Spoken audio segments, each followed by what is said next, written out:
but having it there for people in the future to be able to look at where did this information come from so they could go look it up if they're interested. I thought that was important to do, even took a lot of time and a lot of effort. So this second text, I'm going to guess that because of the growth of the NATA and all the regional conferences, that it's the information is going to be exponential. I mean, is that sunk in yet? Of given the growth that we've experienced in the last 50 years, how much work this next one will be compared to the first one, or are you willing to take Yeah, that on? Or it's yeah, I know it's going to be a ton of work, and I've been gathering resources and looking at things. One of the things that will be easier is that there's a lot more written down uh, that in fairly easily accessible places. It just, I mean, there's literally thousands and I look over here, on my shelves over here and my shelves over here, and I probably have 10,000 pages of stuff to go through. mm, And then I still have probably 15 boxes of stuff to go through at the national office in Dallas, and I have tons of stuff to go through still at Kramer, and there's a number of different libraries that have some archives and different things that I have to go through. So it's a massive amount of material, but it, at least for the most part, it's going to be easier to find it than it was for the first part, because you kind of have some repositories and you have some things to go through. That's what I'm working on now is to actually look, and I'm trying to sell some books to raise some money to do some more travel back to Dallas and Gardner and several different libraries all across the country that have stuff to sit down and go.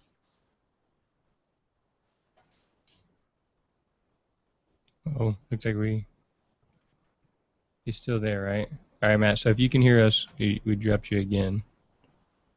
So hopefully you'll come back in. oh, All right, so Skype is trying to regain the call at this point. All right. there we go.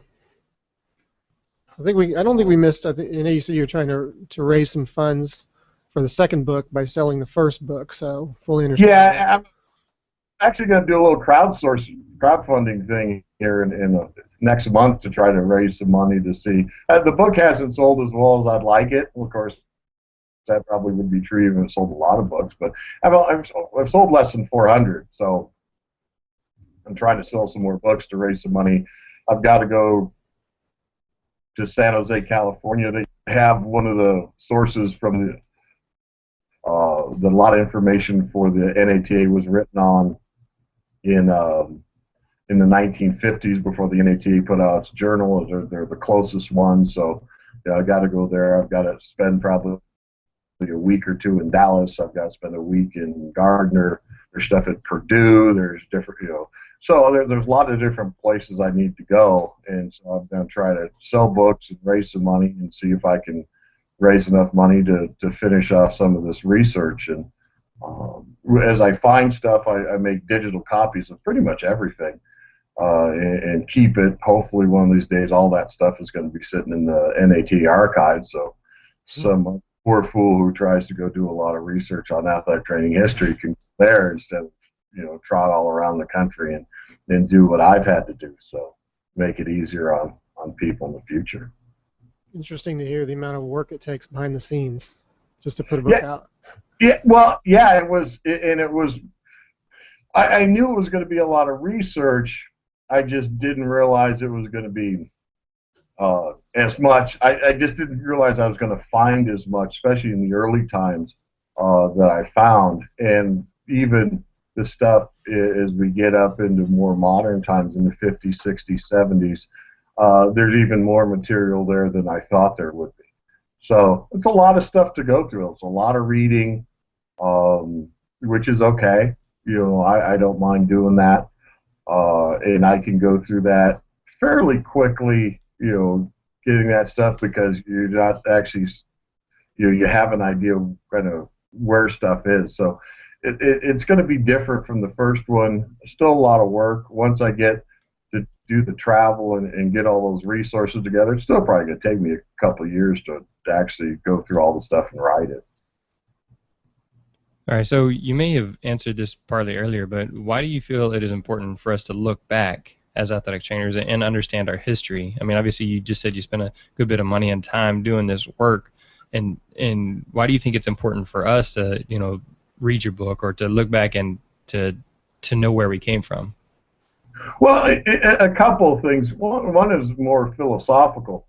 As a profession, you really need to have an identity, to kind of bring your profession together. Who are we? And so it really helps with that. I believe it helps a lot. Wow, we've got a pretty long history. It's a longer history than most other allied health professions have. And to see, how we became athletic trainers and even the term and the things that we do, how they came about. And so that's helpful. I think from an individual standpoint, the history, as you look at the practices that they used through these different eras, it can give you a longer look at your own practice, where you can take and say, something new comes out, so you go, you know what, that's really not as new as we think. We've tried that before, and sometimes things work, sometimes they fail. And so we can look at our own practice and our own techniques and things that we use and give a longer look, and have other people's experiences help our own, whereas we don't have a lot of times as much anymore the longtime mentors that were really common in the profession in the 50s and 60s and 70s. We've changed our education. We don't have quite so much anymore, and so the history kind of fills in some of that gap too, where it's not just my practice that I'm basing my decisions on, but the practices of others over a century and a quarter or so. I think it's interesting. And I remember, I think it was last year on the podcast, Dr. Knobloch talked about how things have kind of changed, or we've gotten away from things that we used to do, but now we're kind of realizing, hey, those were good things and these things aren't.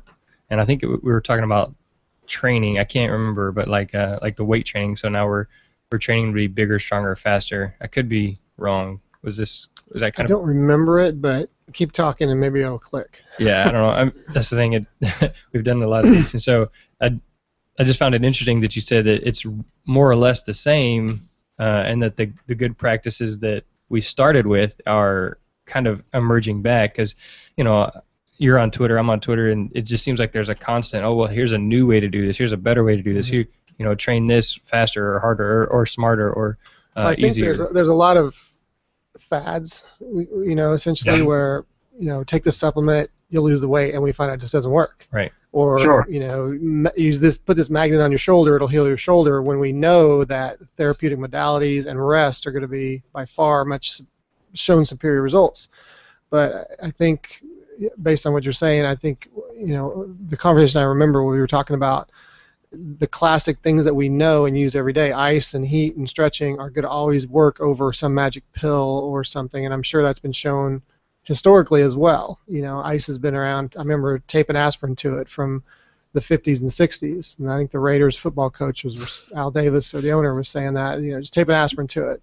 But I think that's what's interesting about this book, is we see what worked back then, and just like Matt said, some of the things back then were standard that now we're looking at it as like, what were you thinking? Well, the only way we know that is because research shows what's best. And then, and just like he also mentioned, what are we going to be doing in 50 years?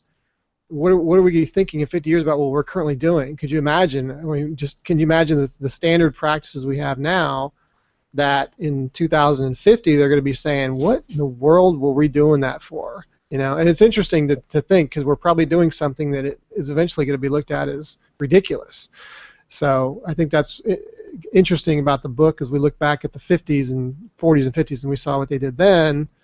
Now we're going to look in the future and say, what is it we're currently doing? It's going to have those same responses to us. So, but that's what research is for, and that's how science improves itself. So.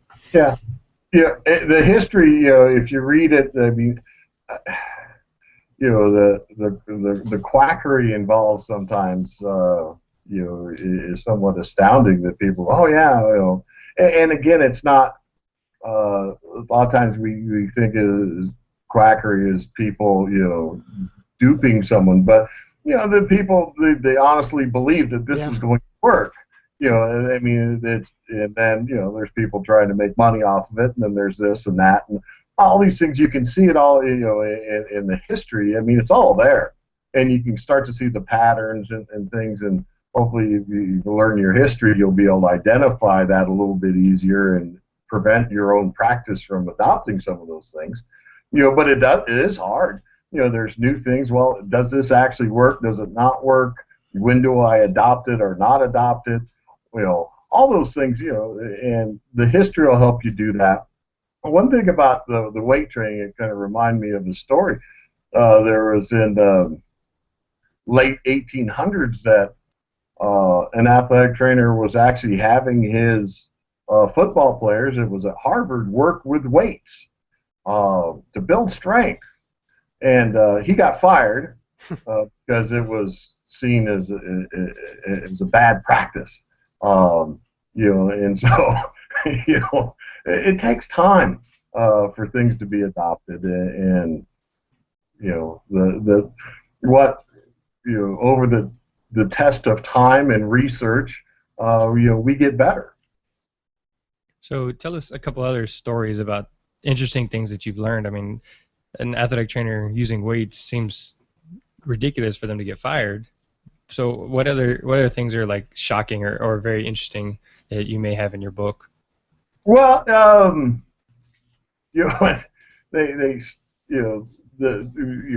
kind of have a feeling that people weren't using ice for acute injuries, until much later than they actually were. There were people actually recommending using ice or cooling, not necessarily ice because it was a little hard to get sometimes, even in the 1800s. It didn't catch on. Mike Martin with the Washington Senators in baseball was using ice for acute injuries as far back as the 1920s. And they were, and it grew and grew by the time we get into the World War II era. Ice is actually getting to be a much more common modality to use than a lot of times what we've been led to believe. So we can see that they still used a lot of heat. In the beginning when Dr. Billick, he wasn't Dr. Billick at the time, didn't have his MD yet, started to write his book in 1917. They talked about hydrotherapy, which actually a lot of times is just anything that used anything water, and I mean literally they would play a hose on a person, with a nozzle jet on it. The whirlpools didn't start to come out till around the 1930s, and use it kind of as a form of massage with hot and cold water. So you start to see some of that stuff, and that was pretty fascinating. Just seeing some of the changes that have been made. It's really hard to go through and try to follow all the changes. And in my book, I picked a couple different injuries just to look at, how the change. Looked at ankle injuries, looked at concussions. How have we changed over the years to in our treatment of those? Kind of give an example of something you can follow along, but all the treatments changed, and there were some things. If you look back on my website, athletictraininghistory.com, in the resources, you can actually go back out and download Samuel Billick's. Actually, it's the second edition. I don't think the first edition actually exists anywhere. I've been looking all over, but on how to treat injuries and what kind of things that you would find, and we don't deal a lot with athletes with diphtheria and some of these other things that we find. One of the recommendations from they were always worried about constipation, that was really bad, and it kind of goes back to the old humoral theory. And not that constipation is good, but they were really worried about it. And one of the things that athletic trainers learned to use is warm water enemas, which is I'm glad we don't do anymore. But it was it was a real concern in the early days. But it was a concern from medicine. It wasn't just athletic trainers going off on their own with this. Physicians are going, oh, that's really, really bad. You have to have that. Of course, some of their diets were not conducive to regular bowel movements too at the time. Especially if you lived in some of the cities, you might not get fresh vegetables and those types of things. So, it's a different world. When athletic training started, it's a much different world than what we live in. Think about a world with no cars, no electricity, no telephones, no television, no radio, no plastic, and think about how you're going to do your job. And so it was a lot different. You said something that was interesting to me is on the History Channel they had a show, Modern Marvels. They talked about the history of the power tool, and one thing was really, I don't know, fascinating or interesting is that they had the technology invented back in the 30s, but they didn't have anywhere to use it because power outlets were not standard. And so it makes me think that even at the time of having these whirlpools, the ice machine, that I'm sure most of the therapy in the 1800s, late 1800s, early 1900s was probably manual therapy and maybe heat, because that's all they had access to. Well, yeah, you would have a lot of manual therapy. You would have some, they used water and various means of doing it. You would have, as you would get into the early 1900s, start using a lot of heat lamps. They used diathermy fairly early. That was, as you get into the 20s and 30s, that was a big modality they used. Actually, muscle stimulation goes back to the 1700s. Wow. Although you would use a battery. I have sitting right over here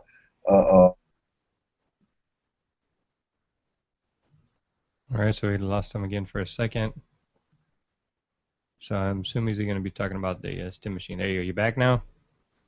Yeah, well, yeah, I'm here. It's the muscle stim.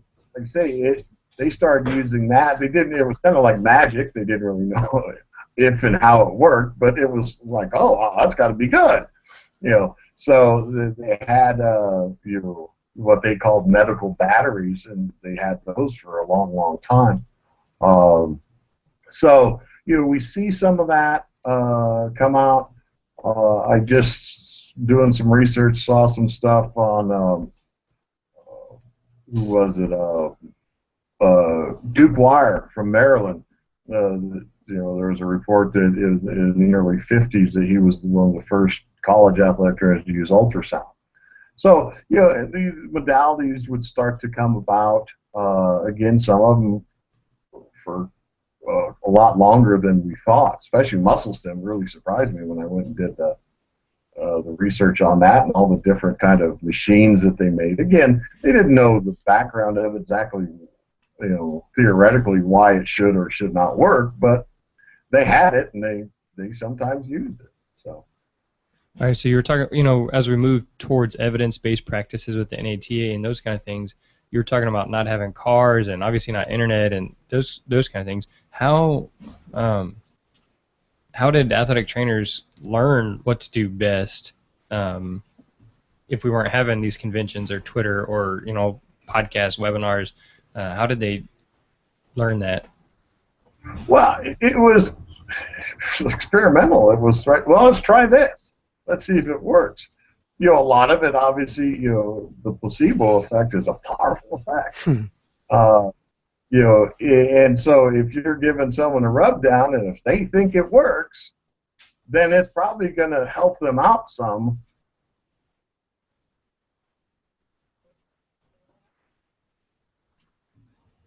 But giving the rub down, it'd be awful hard to fake an injury or hide it if someone's rubbing hard on it. So there could be some good things about that. but they learn through experience. They learn from others. Basically it was all internship stuff. And then as time went on, we get Samuel Billick starts his what becomes the Trainer's Bible. He writes 9 editions from 1917 to 1956, and so that starts to spread that knowledge some. The Kramers were real important with establishing the First Aider in 1932, which was sent to all the schools all over the country, high schools and colleges, where people started to share their techniques and their experiences, which is a real. It's important for a profession to do that. And as the athletic training profession developed, the First Aider really started to encourage people to share their stuff, because people were kind of keeping their stuff secret, because it was kind of like, I don't want to share it because it kind of give my team a disadvantage if everyone knows this stuff. But it kind of gave people some publicity and things if they shared it. And so they began sharing their stuff, which helps lead to our profession, and then we start to see more stuff shared in some other things like the Athletic Journal, and finally in 1956 the NATA starts to produce its own journal, sharing information. And there was actually some people doing some research. Dr. Wilbur Baum, who was an athletic trainer at Washington State and then later with the Redskins and some other professional teams, both baseball and football, did some research. It's very basic stuff. Published it in the 1940s. I have a couple of his things that he published. A couple of those. Well, I don't really want to call them books because they're really more almost mimeographed. Maybe 40, 50 pages. There's 2 of them that he produced on research that he'd done. But he'd done some research. Trying to figure out, what's the best thing to do. And so we did start doing some research earlier. One of the things that kind of gets us is that we really didn't have a lot of physicians interested in sports medicine or athletic medicine. There were very few of them at the time. Augustus Thorndike starts producing a book. He was a physician from Harvard in the 1930s. We don't see physicians organized in sports medicine until the mid 1950s. So that takes that piece of it, having the help from the physician community, doesn't really start to occur really until the 1950s and 60s. So we were kind of on our own to try to figure stuff out. Did you say you had one? No. All right, so I've been reading a little bit. We talk about how things change. I read just recently, I think it's Chip Kelly with the Eagles is doing all this technology where they have heart rate monitors and weigh-ins and sweat monitors and all this stuff, and then the athletic trainers are making like personalized shakes and that kind of thing. I mean, you can only imagine how they used to just take a guess and see how it works, and now we're using all this all this biofeedback right away. So I'm wondering, how are you kind of keeping track of all that stuff for your 2000 to present book or whatever? Well, you go back and what I'm taking a look at is obviously I look at kind of what's published and where. One of the things I'm trying to figure out how to do, I haven't quite grasped the technique of figuring it out, is looking at, like in the journal, the NAT journal, of what was advertised and how long did it last. Because you see the fads and stuff come and go, and and trying to figure out a way to use advertisements to figure that out. Because if people are using it, wanting it, there'll be advertisement for us. When did they first come out? When do you see them fade away for different things? And then looking at textbooks, one thing it's nice, I mean, in athletic training, what I'm using for the most part are some texts. Sam Billick's Trainer's Bible, the 9 editions of that go to 56, from 1917 to 1956. And so you can kind of see how that changed. And then in, I think it was 63, Clausen Arnheim comes out. And that's still, the modern techniques of athletic training that, well, what's that? It's changed names a few times, but now it's in like the 15th edition. It's still coming out. So you can use that to start to look, how did things change just, looking at those 2 texts. You can see a lot how things changed. And then obviously there's a lot more other texts. As we get into the 1950s, there starts to be a lot more books and things published on athletic training, and so you get a more wide array. You can't track everything. I mean, someone may want to do research on the history of the use of something in athletic training and go back and look. I mean, I can't track everything. I mean, it's just become too wide of a topic. So again, I pick a couple injuries and a couple things, and I highlight those, in how they've changed over time and treatment methods and modalities and those types of things. Now, one thing you did say, you talk about, doing weights and stuff. They were weighing athletes and looking for changes in weight in athletes in the 1800s. They were doing that. That was actually one of the big things they were worried about, is what they called staleness. But it was people becoming overworked, fatigued, those types of things, and they were using weight, scales, to try to determine that, although they wouldn't let them drink water during practice. So you gotta wonder what was going on there. But they would look at that stuff. They would use the technology they had the best they could. And that's what we're doing and trying to figure out, how does it fit? Does it fit? Does it actually work? I mean, we've come out with all kinds of new technologies that people have used, and a lot of them haven't worked. They just haven't been effective. But people, oh, it's new. It's got to work. We'll use it. And then they spend money on stuff and do stuff, and then it turns out, after 5-10 years, and it's gone. Something comes up. So one of the things you hear about in the current, I guess it's in discussions, is how media has made the incidence of injury much more prevalent. So in your experience, back in the in the 20s and 30s, obviously they had deaths occur in sports and everything. I believe it was President Roosevelt actually wanted the sport of football to be canceled. What did you find in injury rates or even death in athletics, or related to athletic training, or the helping maybe spur the need for athletic training? Did you come across that kind of research that shows that really there isn't that much of a change? It's just that now social media makes it seem much more prevalent than it really is. But did you notice were injury rates the same back then? Were they more prevalent? What did you find on that? Well, one of the I did find some statistics from the early times, and I include a lot of them in the book.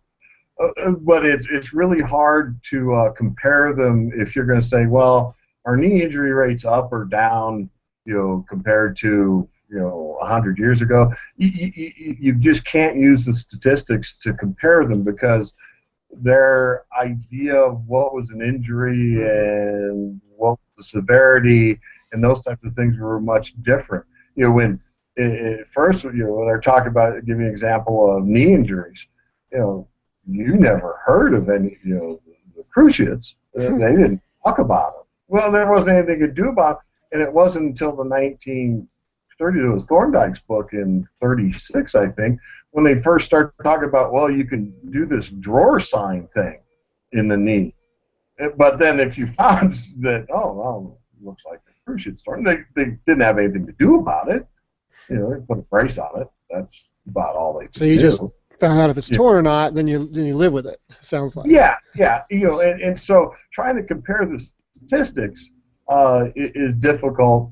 There were a lot of deaths early in football, and the exact number is difficult to pin down. Different sources would have different numbers.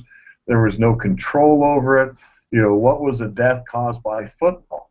Well, if in some cases someone went home after playing football and they died of anything, they didn't know what they died of. Well, that was a football death. Mm. Or, obviously, time before antibiotics, you get a cut and it gets infected and you die, then, well, that's a football death. And so they didn't have really even the vocabulary to define exactly what they were talking about, to use it to be able to compare to today's sources. Really, athletic trainers became important because of the physicality of football. But really, when it started, it was more what was happening. They had student coaches. They were over-conditioning them, and they wouldn't play very well. And that's really why athletic trainers started doing conditioning, to take it away from these student coaches doing the conditioning, and so they wouldn't become, as they would call it, stale, basically overworked. And then as athletic trainers started to do this, because again they were mostly track coaches of some type or another, and they knew some conditioning, but then they started again, probably almost instantly, as soon as they started working with football, they started to deal with injuries, because football has a lot of injuries, and their job was to get the team on the field in the best condition possible. So you would treat injuries and make your own pads and all that stuff, and they made all kinds of stuff. It was pretty amazing, the stuff that they came up with, preventative things and protective things and that kind of stuff. But that it just naturally evolved from that. Again, not coming from the medical standpoint necessarily, but it's getting the team on the field, which getting a team on the field and being able to do that is, if you're working in athletics, that's still an important thing to be able to do. Mm-hmm. So. All right, so you said you spent a good bit of time in the Kramer archives. What are some of the products there that are just like shocking or amazing, or I don't know, just some really cool stuff that you saw there dealing with products that we used and don't use anymore, or even the same thing that we used back in the 1800s that we use now? Well, as far as the Kramer archives go, they still actually make a lot of the stuff. They've changed the formulations of it, but they're what they call their legacy products. Things like Kramer Jezik or a Skin Lube or Tough Skin. That stuff existed for quite some time. Kramer started making liniment. Chuck Kramer was a pharmacist, and he actually kind of made his own liniment, which was, they commonly used liniments in those days, and he made his own, and that's kind of how the company started. He was working at a drugstore, and actually while he was in college, and he sprained his ankle. He was a pharmacy student. He made his own liniment, and then he just kept making it and improving it. And that's really how Kramer started in 1918. They didn't start making other products till about 1930. And some of again, the same products that they made, they still make up some of them, not a lot, but it's changed. It just need to kind of see some of the old stuff. They would use tannic acid a lot for treating athlete's foot and trying to prevent it and treat it and do those types of things. And one thing about Kramer is, because again, Chuck Kramer was a registered pharmacist, they did some things different and more scientific than a lot of other companies did at the time, and they were focused on sports medicine, the first company that did that. But they would send things out to the University of Kansas for analysis, in their chemistry department and things like that. And they would do some of their own analysis. They had their own lab right there. They would do stuff. So that was kind of one of the bigger changes that happened. They started to apply some science to stuff. Again, some of the things that they did, the salt tablets and all that stuff, it wasn't right, but they thought it was right at the time. It was common in the medical literature that you're working out in the heat, take a lot of salt tablets, that was just the standard of practice of the day. So it wasn't Kramer saying take salt tablets; it was medicine, and they would then develop stuff, and they kind of still do that today. They develop things based on what athletic trainers want. I mean, they're a company; they sell stuff, and they want to sell you things that you want to use. And so if you say, well, we like this, they're probably going to make it, to some extent. So you see that, and so, but you see more science being applied over time, again, which helps us do it better. You're talking about the products that Kramer started putting out. When did taping start really kicking in? Because that's something we do every day now, just about. Is when did taping come in, and what did we use before tape? As far as taping started, and I can't remember the year. It's like in the 1880s, with name just fled from my mind. It'll come to me. But a physician started to tape ankles. They used what they called adhesive plaster at the time. That's what we would call tape. There wasn't athletic tape as we know it until 1899. But he started to use it. Virgil Gibney it was Dr. Virgil Gibney, and the Gibney basket weave technique is still around. Wow. And it was in the 1880s. He published some stuff in the early 1890s. Again, on my website, there's some information on taping and the history of that, and obviously some in the book. Athletic trainers started to use tape probably in the 1890s. Michael Murphy invented a lot of taping techniques that some we still use, the thumb spica and some of those things. And they would tape anything. I mean, literally tape. If it was hurt, throw some tape on it. Originally, the adhesive plaster would come in basically rolls. It had a backing on it. You would have to heat it up sometimes to get the backing off or to get the tape off of the skin.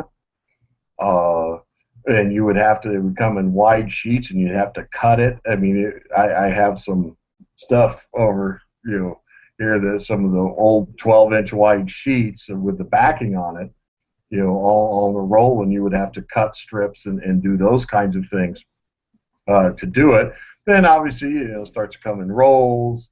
They say in 1899, Johnson & Johnson invents the zinc oxide-based cloth tape that we're familiar with.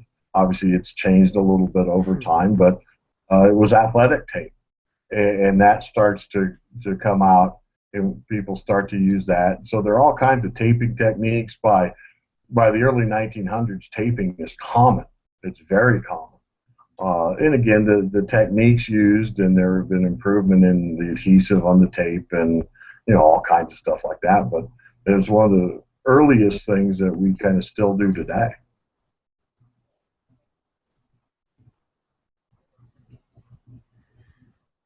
All right. Well, you got anything else for us? Well, buy a book. All right, so Buy a book so we can get a second one out of you. Yeah, buy a book. You said your website was athletictraininghistory.com? Yes, and I have a Facebook page and a Twitter account, so you can follow those.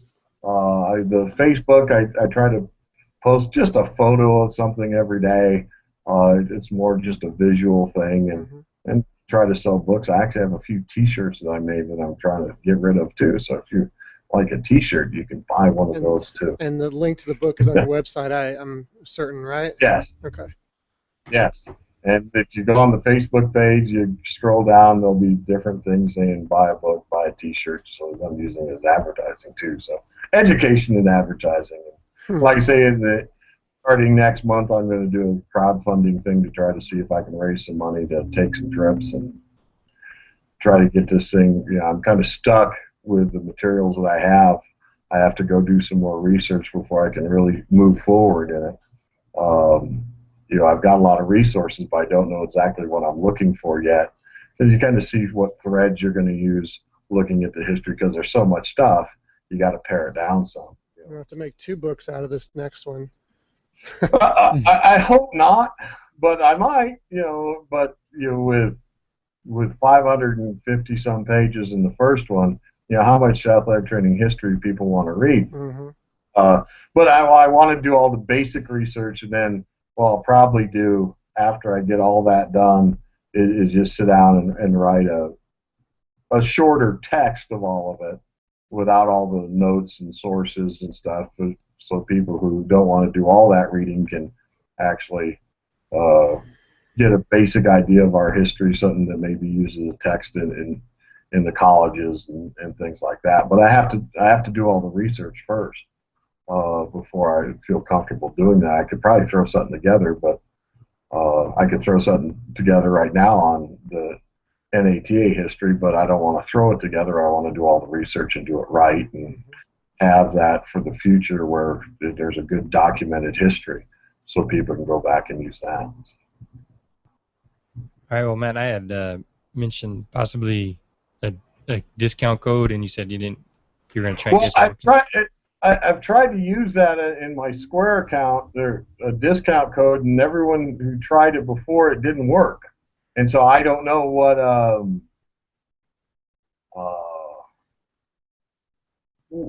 Tell you what I'll do is I'll put on my Facebook page. I'll go and change the price into my Square account for you. It's not going to come off of the regular website. You have to get off the Facebook account. I'll go change it. Give a $5 discount for about a week or so. Awesome. All right, so there you go. So a sports medicine broadcast exclusive discount if you go to his Facebook page.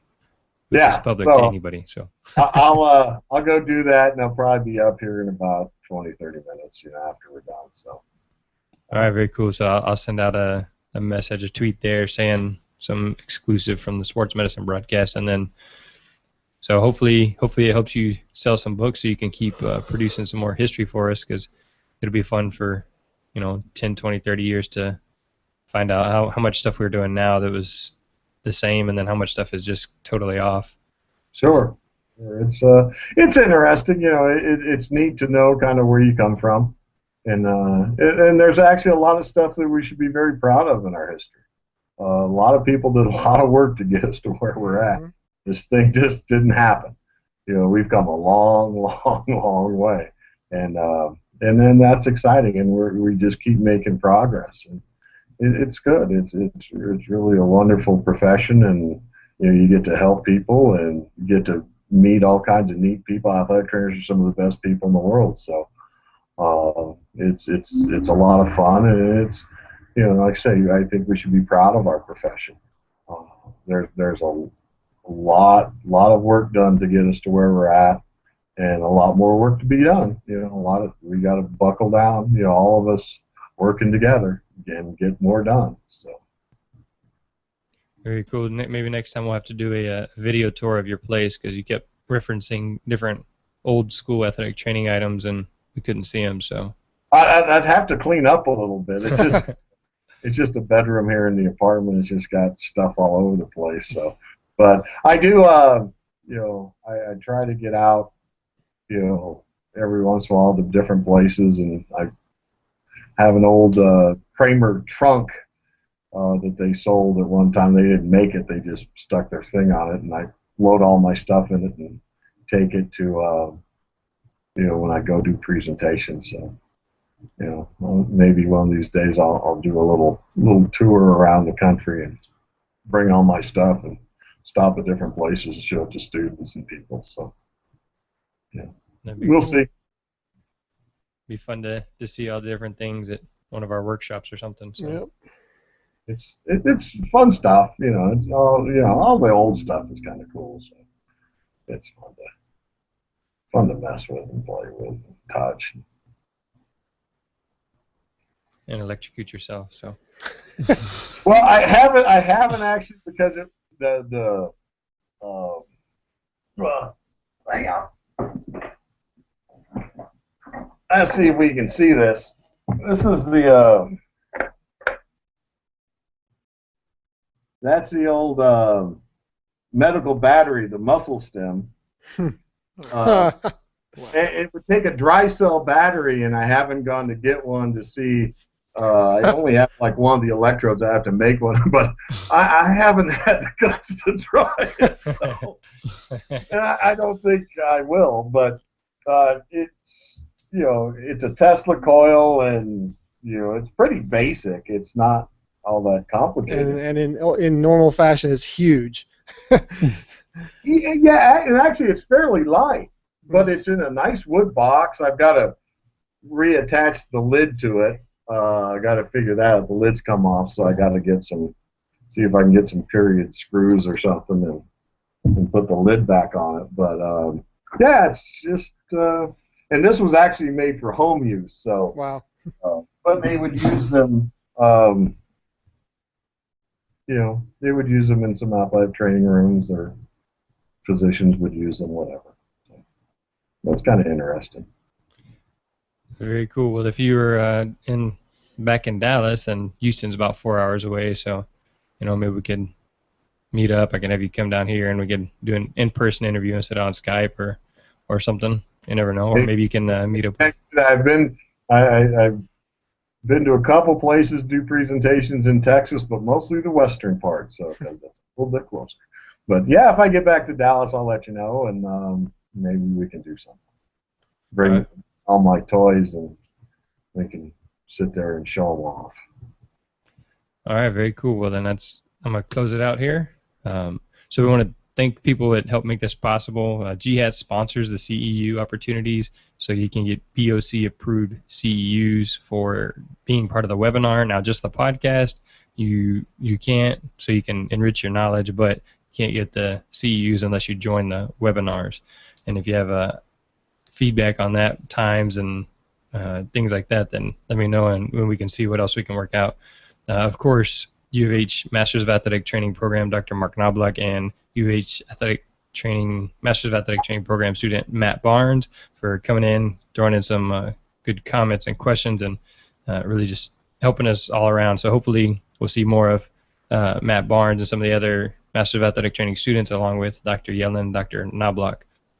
Again, our website is sportsmedicinebroadcast.com. Almost every Wednesday you can watch live. You can join the conversation by all the links that are on there. Twitter is PHS SportsMed, using hashtag DSMB during the live show. We can kind of track your comments. Sports Medicine Broadcast on Google Plus and Facebook.com/PHS Athletic Training. So for Jeremy, the Sports Medicine crew. Mark Knobloch at the University of Houston. Matt Barnes, University of Houston. And Matt Weber on Skype with athletictraininghistory.com. That's a wrap. All right. Well, Mr. Weber, that'll pretty much do it. Well, thanks. Thank you, Matt. Fun. Thank you. Yeah. All righty. Well, I'll be talking to you guys later. All right. Good luck with textbook number 2. Yeah, well, I'm working. Bye. Bye-bye. Bye. Bye. Very nice. I love your setup here. You even expanded it since what, July we were here. Yeah, at the end of the school year.